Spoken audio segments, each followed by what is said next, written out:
Tħabbar investiment ta' 700,000 euro li se jkun qed itejjeb il-kwalità tal-ħajja tar-residenti u kif ukoll tal-ħaddiema tar-residenza St. Vincent de Paul. Il-fondi li 80% minnhom ġejjin mill-Unjoni Ewropea se jkunu tuwaslu għal rinnovar f'6 iswali, 3 mill-blokka Marija Teresa u 3 oħra fis-Serenity Ward.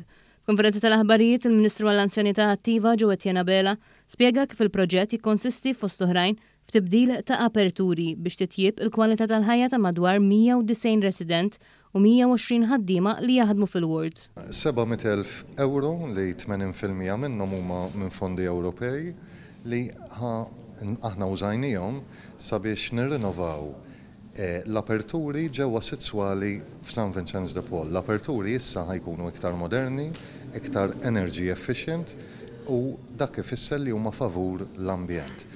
Ħajgawdu minnhom 190 resident kif ukoll l-impjegati tagħna li jaħdmu u jieħdu ħsiebhom 120 impjegat. U kompla kif proġetti bħal dawn jgħinu biex ikompli jitjieb is-servizz li jingħata lir-residenti f'St. Vincent. Is-Segretarju Parlamentari għal Fondi Ewropej Chris Bonnet qal kif filwaqt li dan il-proġett u investiment dirett fir-residenti St. Vincent de Paul dawn il-bidliet se jnaqsu drastikament il-konsum tal-enerġija fir-residenza. Żied jgħid li din il-miżura tikkontribwixxi biex Malta tilħaq il-miri u direttivi tal-Unjoni Ewropea dwar l-enerġija.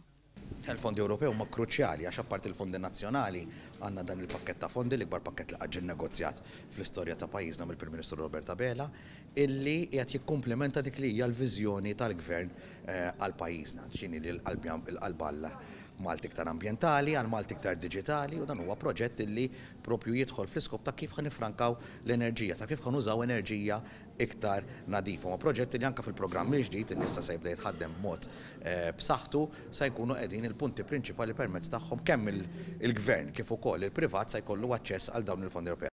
U żied jgħid li dan il-proġett jagħmel parti mill-finanzjament tal-assi prioritarju 4 tal-Fondi Ewropew għall-iżvilupp reġjonali u li għandu ammont allokat ta' kważi 33 miljun euro dedikat għall-appoġġ tal-enerġija effiċjenti u l-użu tal-enerġija rinnovabbli fl-infrastruttura pubblika inkluż fil-bini pubbliku.